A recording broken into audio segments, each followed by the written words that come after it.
Hello, and welcome to Harbison State Forest, located in Columbia, South Carolina. My name is Matt Schnabel, and I'll be leading you on this virtual forest hike, along with Beth Foley and Maura Glovins. Today we'll be visiting many forest sites to learn about the different plants and animals that live in Harbison State Forest and how they interact with one another and the environment. Before we get started with our program, we would like to share with you a little more about who we are. As educators for Harbison State Forest, we represent the South Carolina Forestry Commission. The Forestry Commission is a state agency that is responsible for the management and development of the forest resources in South Carolina. Harbison State Forest is just one of 5 state forests managed by the Forestry Commission. As educators, we contribute to the mission of South Carolina's forests, which is to protect, promote, and enhance South Carolina's forests for the benefit of all. One of the things that makes Harbison State Forest special is that it's a working forest. What I mean by that is our land here is active and constantly changing, and our trees have a job. Some parks or forests that you may have visited before are preserved, meaning that the land remains almost untouched, including the trees. At Harbison State Forest, our professional foresters carefully manage the forest so that we can sustainably harvest trees and benefit from their renewable resources. Now that you've learned about who we are and what we do, we'd like to go over one more thing before we start our hike in the forest. At certain points during the program, there will be a pause for class discussion. At that time, we will ask you to pause the video and take a moment to discuss a certain question or topic with your class before resuming the video. So pay attention, be prepared to answer questions, and get ready to learn about our forest ecosystem. Let's go!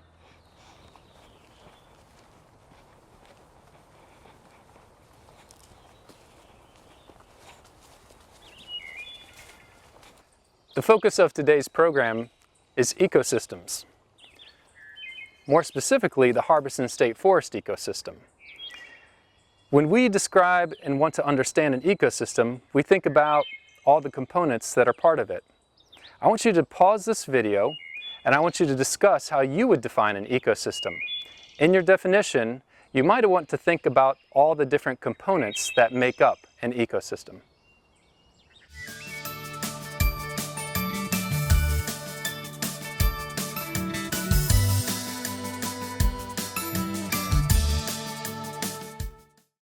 An ecosystem is a combination of a community of living organisms, such as plants and animals, and their non-living physical environment. We often define these two parts of an ecosystem as biotic and abiotic factors. A biotic factor, or living thing, found in this forest could be this red maple tree. It could also be all the birds around here and all the animals that live in this forest. An example of abiotic factors in this forest could be the sun, the rainfall, the nutrients in the soil. All these things are important in helping forest plants and animals grow and survive. We will discuss this later when we demonstrate how abiotic factors tie into food chains and food webs. Now we're going to discuss the role that biotic factors, or living things, play in an ecosystem. Here we have our circle of life diagram. This shows the energy flow between animals and plants in an ecosystem. Our circle of life starts with our #1 energy provider, the sun. The sun provides light, warmth, and for plants food that they can use to grow and survive. Plants use chlorophyll, it's a pigment that makes them green, to capture sunlight, combine it with carbon, and make their own food. Since these plants produce their own food, we call them producers. Next, we've got our consumers. These can be plant eaters or meat eaters. Examples of plant eaters that we have are this caterpillar, which is munching on a leaf, or this rabbit. We've also got this Carolina wren as our meat eater because it's eating the caterpillar. These organisms are called consumers because they're consuming other organisms to obtain their energy. Lastly, we've got decomposers. Let me break that word down for you, no pun intended. Have you ever composted before? Well, decomposing and composting is basically the same thing. You're taking dead living matter, we also call it organic matter, and converting it into non-living or inorganic matter. This non-living material our trees can use to make more energy and put that energy back into the circle of life as it transitions and goes on and on and on. Now that we know the 3 ways that scientists classify organisms, we're going to use examples of plants and animals from Harbison State Forest to make our own food chain. To review, the food chain will be made up of producers, consumers, and decomposers. During this activity, I will hold up 2 potential options for the next step in our food chain. You can briefly pause the video and decide which plant or animal would be the next logical step in the food chain. Let's get started. To start our food chain, does anyone remember the number 1 energy supplier for our ecosystem? The sun. You got it. The sun is an abiotic factor that's important to providing warmth, light, and energy to life on Earth. Now that we have our sun, which organism will be able to use the sun's energy to make its own food? So we have a plant and rabbits. What do you think? The plant is the next step in our food chain because it is a producer. It will use the chlorophyll in its leaves to capture sunlight and make its own food.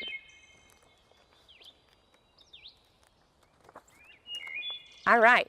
So which of these 2 would be the next step in our food chain after the plant? So we've got another flower and we've got rabbits. What do you think? Okay, yeah, you're right. So the rabbit is the next step in our food chain because it's a plant eater. So rabbits can't make their own food, so it needs to consume the plant to get energy. So rabbits are herbivores because they only eat plants. So now if this rabbit dies,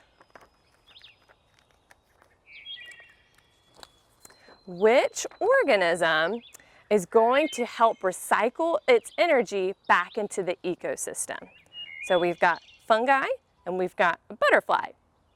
Which one? All right, so you remember the F in FBI? What does that stand for? It stands for fungi. All right, so this fungus or mushroom will decompose the dead rabbit and complete our food chain. Nice work. All right, so we just built a food chain. So I have laid out our food chain here on the ground, and you can see how the energy flows through the food chain. So again, we started with our sun, our abiotic factor that helps provide energy to our producers. So we've got our flower here who produces its own energy, and that energy then flows to the consumer because our rabbit eats the plant, right? And then when the rabbit dies, a decomposer will eventually move in and break down that rabbit so the energy flows to the decomposer. So you can see the energy flows in all one direction. That's why we call it a food chain. But in nature, things aren't that simple. Okay, so we have an example of a food web here. So energy, you can see, flows in all different types of directions. It's not just from one organism to another because these all consume different things. So you can see our original food chain. So the sun's energy goes to the flower, which its energy goes to the rabbit, and then eventually goes to the fungi as a decomposer. But there's a lot of different food chains kind of mixed in here, which resembles a web. So what else might consume this plant?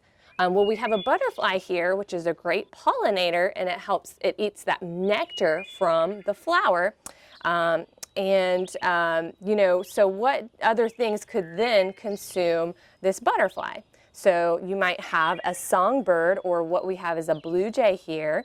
They would love to eat a butterfly or a caterpillar, right? But we also have a toad who loves to eat different invertebrates. So the energy could then flow to the toad. And what in here might then eat the toad? So we have a snake here, which is a carnivore. He likes to eat meat. So he could consume this toad for energy, but he could also eat many other things out here. So he might eat the blue jay or any songbird. If he's fast enough, he could catch one, but he would love to eat their eggs, right? He could also eat a rabbit or small rodents. So there's a number of things that he might consume. And then what then could consume the snake? Well, you see the energy is flowing to this hawk here. So he's one of our apex predators. He's towards the top of the food chain. So he also can eat a lot of things like our rabbits. He might also eat a toad. But even our apex predators, they'll even pass their energy on because eventually they will die and fall to the forest floor. And then guess what might consume that dead organic matter? Our vulture. So you guys might call these buzzards. You might see them on the side of the highway eating roadkill and all kinds of nasty stuff that we don't want to pick up. So they have a really important role of breaking that organic matter down. And then our decomposers will come in and further break that organic matter down into inorganic matter. And they're going to recycle those nutrients back into the soil, and then our producers will take those nutrients back in, and it just all flows all around. So this is an example of a forest ecosystem food web.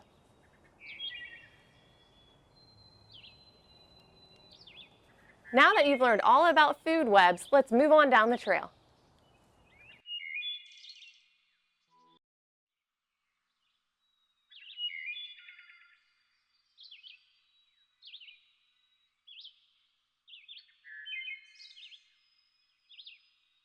Now that you've learned a lot about the different plants and animals that live at Harbison State Forest, we're going to put your knowledge to the test.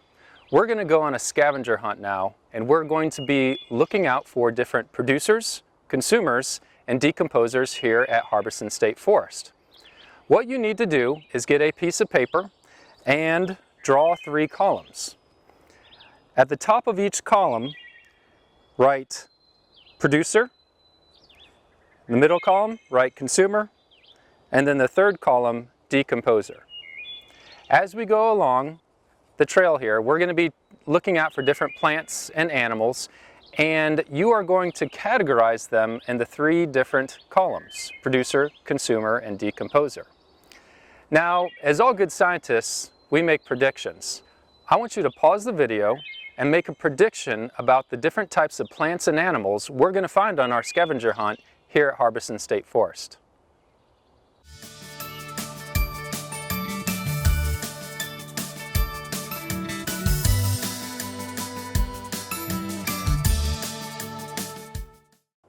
Let's go ahead and start our hike.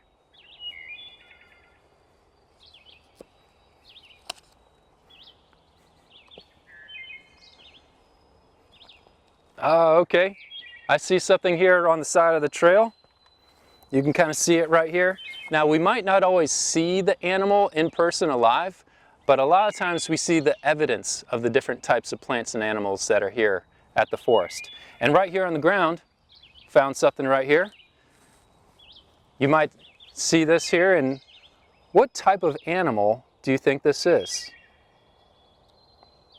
It's got some molars in the back, it's got canines here in the front, the eyes are facing forward. What this is a raccoon skull. Would you categorize a raccoon as a producer, a consumer, or a decomposer? Yeah, it's a consumer. Raccoons are omnivores, so they eat plants and animals. All right, let's go ahead and let's see what else we can find.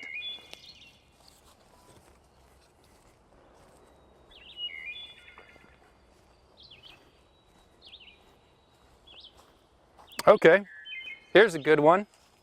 So this is a plant right here, and this is a young tree. And as you can see, it has these compound leaves. And what this is a mockernut hickory. And mockernut hickories produce a lot of hickory nuts, and those are great food for wildlife. Would a mockernut hickory go in producer, consumer, or the decomposer column? Yeah, you're right. It's a producer. All plants are producers, and they produce oxygen, and they produce their own food. Let's keep going.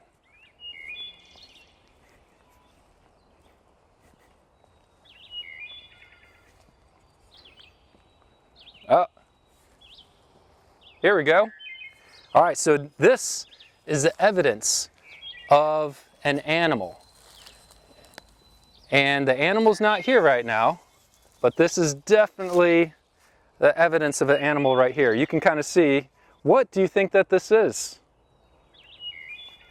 Have you ever seen something like this before here? So this is the shed skin of a rat snake. And these snakes are really important part of our ecosystem here at Harbison State Forest.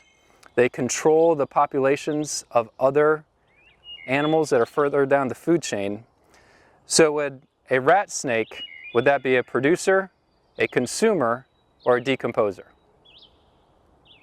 Yeah, you're right. It's another consumer, one of those top predators. All right, let's keep going.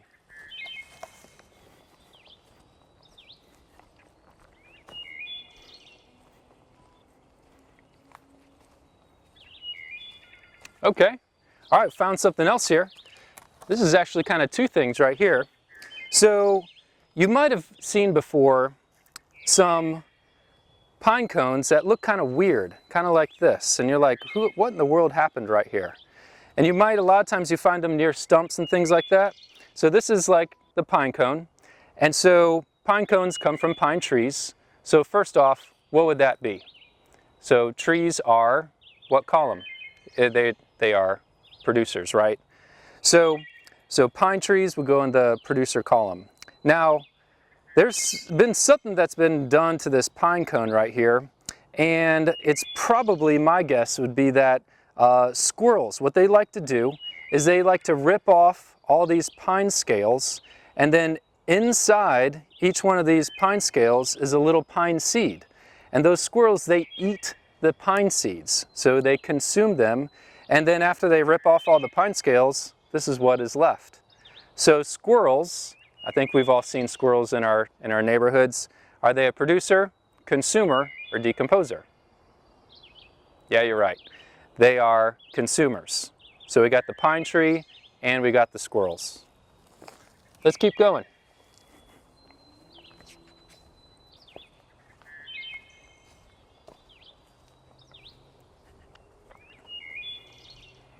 Oh, okay, I see something else here on the ground. We see a lot of these, actually two parts here. We got two different things right here. Has anybody ever seen this? One of these in the woods? And then we also have this. This is both from the same animal right here. Does anybody have a prediction as to what this is? If you said white-tailed deer, you're right. So this is a deer antler from a male white-tailed deer. They shed these every year. And so we find these out in the woods sometimes, and then they actually become food of other little rodents and things like that in the forest. This is the deer's lower jawbone right here. You'll notice that they have all these molars in the back that are good for grinding up all the plant material that they're eating. And the lower incisors have kind of broken off, but you'll notice that they don't have any canines. So they're definitely, white-tailed deer are plant eaters. So what column are you going to write white-tailed deer in? Consumer. Yep. They have to eat other things to get the energy that they need to live. I'll put this back. All right, let's keep going.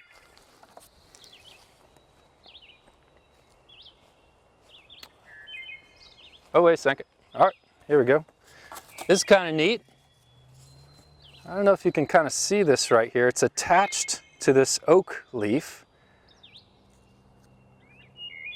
Have you ever seen something here? It's kind of white, it's oval shaped.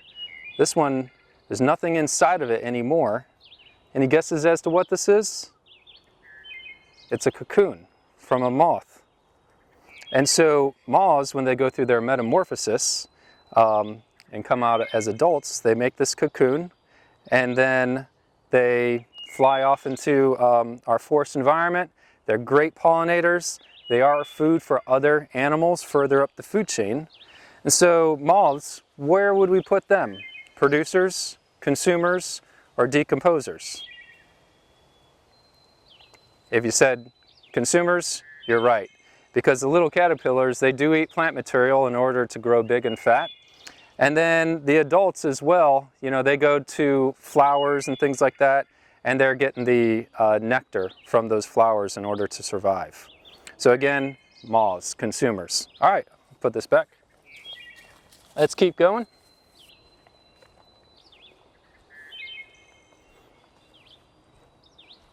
Okay, all right. So this might not look like something super exciting, right? It's just a dead log on the ground. However, there are many things that can live on all of the organic or inorganic matter that is made up in this log right here. And so a lot of the FBI that we learned about earlier, the fungus, the bacteria, the insects, they are getting everything that they need to live underneath this log. So I'm going to carefully roll this over.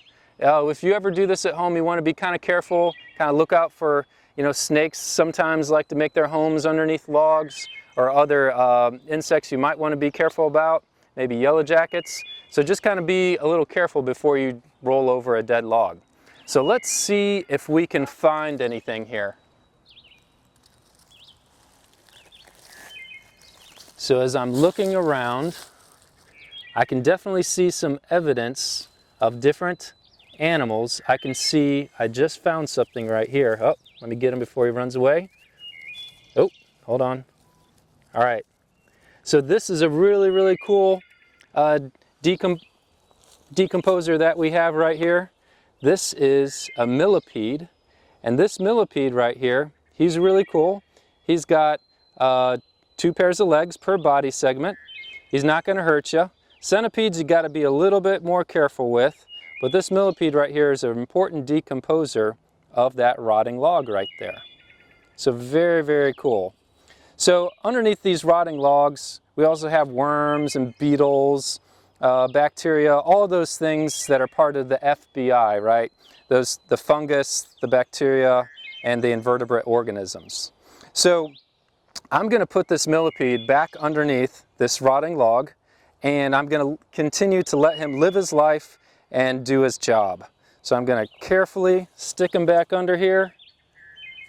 Oh, there you go. And carefully roll this log back over, and then we'll continue on down the trail. Cool. All right, let's see what else we can find.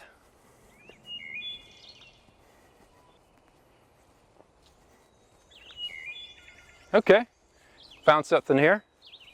All right, so you might have seen one of these before, maybe out in the woods, maybe at an aquarium, maybe at the zoo, but this is the evidence of an animal. Any guesses as to what it is? I'm sure you know. It's a turtle shell, right? Even more specifically, it's a box turtle shell. Now, box turtles are really cool animals. They are terrestrial, so that means they like to live on the land. It's not aquatic. Box turtles are not good swimmers. So if you ever see a box turtle walking around the woods, don't throw him into the water because they're not good swimmers. So these box turtles though, they're really cool. They're omnivores, so they're eating plants and animals and this fungus as well. And so box turtles, where would you put them? Are they producers, consumers, or decomposers? You're right. They are consumers. They have to eat other things to get the energy they need in order to survive. All right, let's keep going.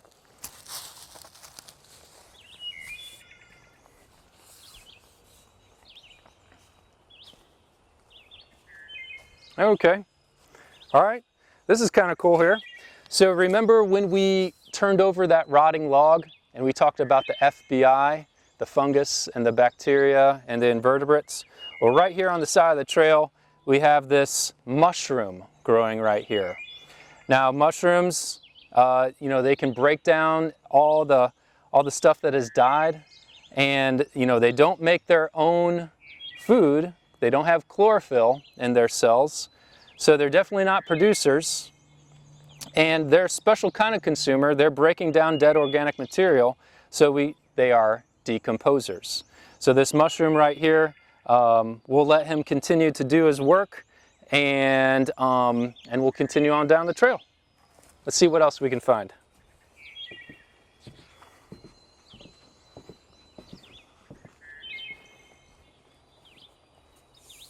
Okay, all right, this is cool. All right, so Here at Harbison State Forest, we have all sorts of different types of wildlife. We've only touched on just a handful of the different types of plants and animals we have here at the forest. Something that's right here, we see evidence of these all the time. This is one of those those top predators around. And this skull, you'll notice that his eyes are facing forward, got the big canines for ripping meat and everything. And any guesses as to what organism this might be? It's a coyote skull. And they are here at Harbison State Forest. You don't have to worry about them. They're very skittish and they run away. We hardly ever see them. So a coyote has to eat other things in order to get its energy. So is a producer, consumer, or decomposer. It's a consumer, of course, it's a carnivore. So we have discovered and found a lot of different plants and animals here at Harbison State Forest. And on your list, you should now have a list of different producers, consumers, and decomposers. What I want you to do now is I want you to take that list that you have on your 3 columns, and I want you to, on the back of your paper, I want you to make a food web using all the organisms that we just found.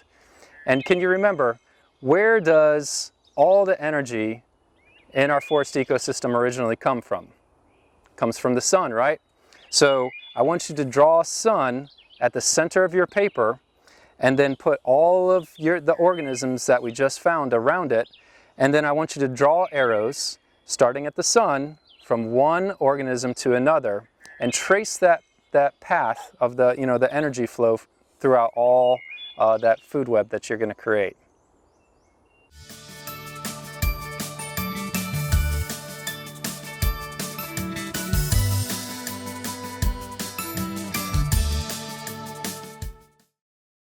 One organism that you may have not added on your chart was a human. As humans, we are part of this ecosystem too. Not only are we a part of it, but we can have a huge effect on the other plants and animals. I want you to pause the video and brainstorm some ways that humans can affect ecosystems.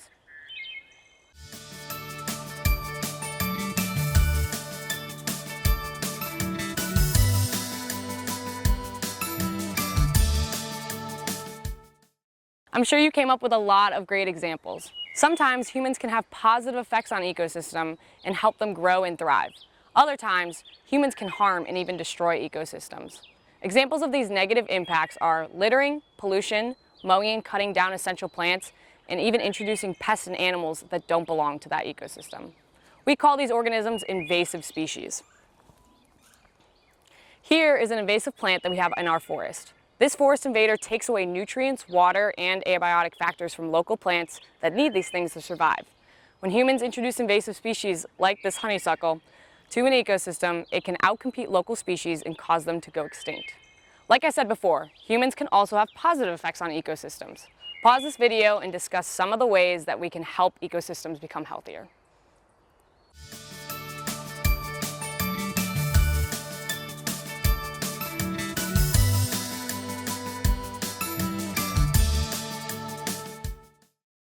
I bet you came up with some awesome examples. Your ideas may have included don't litter, plant local species, remove invasive species, buy and eat sustainable goods, and don't be wasteful. Matt, what are you wearing? I'm wearing my personal protective equipment to keep me safe when we do prescribed burns at Harbison State Forest. One of the things we do at Harbison State Forest to enhance our ecosystem is prescribed burning. Prescribed burning, also called controlled burning, is done to combat pests, remove understored competition, and manage crops. The best reason to do prescribed burning is to prevent larger wildfires.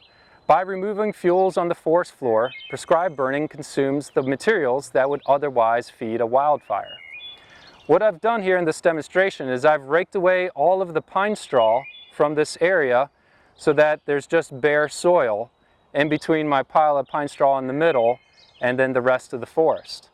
As you can see, I have removed all the fuel in between this pile and then everything around us. I'm going to light this pile of pine straw now using this drip torch.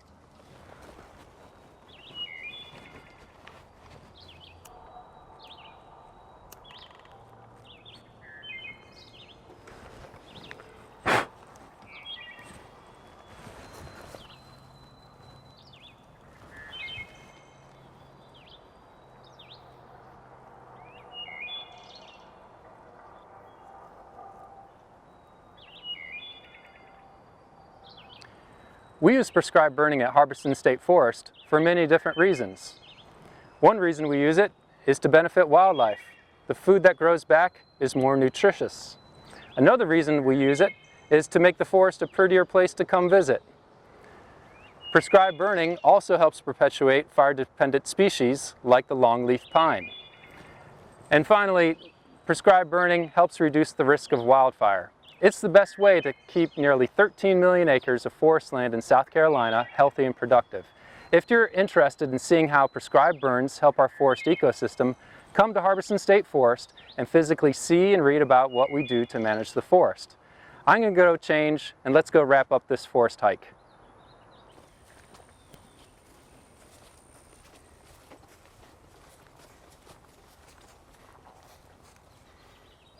Thank you for joining us on our virtual forest hike at Harbison State Forest.